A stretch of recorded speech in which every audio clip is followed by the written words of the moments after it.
So good afternoon student. In today's class we will discuss single phase full bridge inverter structure with RL load. So as in my previous lectures I will cover half bridge topology with various loads such as R, L, RLC loads, and also I have discussed that what is a pole and line voltage concept in full bridge topology. So now we will continue this lecture with the RL load. So this is the topology as shown in the figure. This it consists of four thyristors named as T1, T2, T3, T4, and four diodes are required to form the bridge structure, and the load is connected between these two legs, and its polarity is plus minus V naught, and current should be flowing from this plus polarity to minus as shown in the figure by arrow direction. And full supply, that is VDC supply, that is a DC bus voltage, because as we know inverter converts DC voltage into a AC voltage. So this DC bus voltage have a full voltage of VDC. So this is a switching logic table which is similar as in previous lectures, because it is a VSI, that is a voltage source inverter. So in voltage source inverter, output voltage waveform is independent of any kind of load, but current waveform is changing. So current waveform is depending upon the load, but the voltage waveform is similar as in previous cases.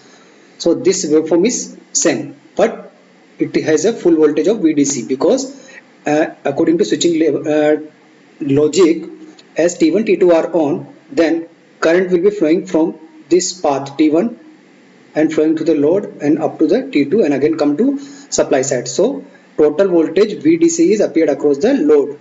So we will denote 0 to T by 2 as VDC, and from T by 2 to T again minus VDC, as resistor T3 and T4 are conducting.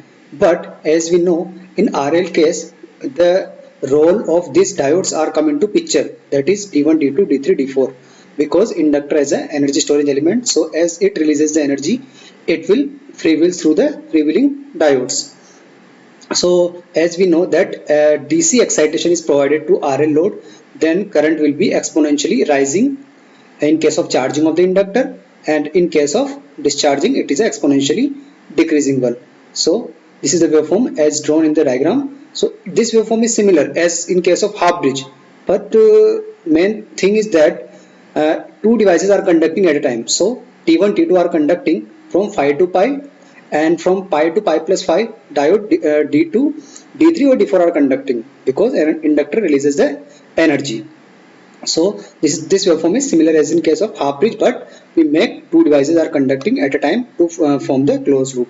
And this is the third one, is the thyristor fundamental current waveform, and as it is a fundamental one, so it is a sinusoidal in nature. So this is drawn from the part of this output current waveform. So this part is drawn as a sinusoidal nature, which has a maximum value of I naught maximum. And in case of thyristor T3, T4 are conducting, so it is from sinusoidal one and from pi plus phi to 2 pi. So this waveform is sinusoidal one because it is a 50 Hz component. So it's a fundamental waveform. And at T means it is a switch or thyristor current. So we will write a switch current as thyristors are conducting in above waveform. So we will draw again it. And this is the diode current waveform. So diode is conducting when the thyristor is switched off. So the remaining waveform where the thyristors are conducting, diode current is 0. And now we come to calculation of this topology. So output RMS equals to VDC as in the R load case, and each diode is conducting up to a pi angle. Why? Because if we subtract, if we will see the conduction of diode D1, D2, then it is conducting from 0 to phi. So the conduction angle of each diode is phi, and each thyristor is pi minus phi as shown in the figure. And it is a the whole thing are same as the half bridge structure. Main thing is that a full DC bus voltage is obtained and two devices are conducting at a time.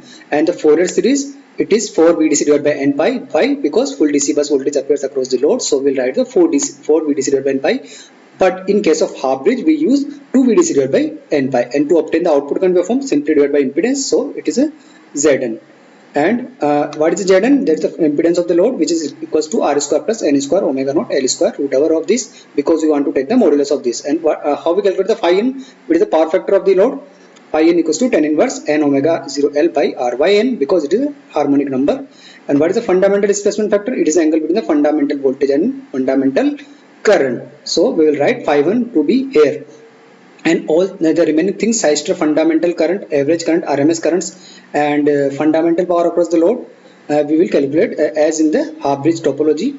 So all things are as similar as the half bridge topology. So now you can understand clearly that you have to study the previous lecture to know to understand this topology.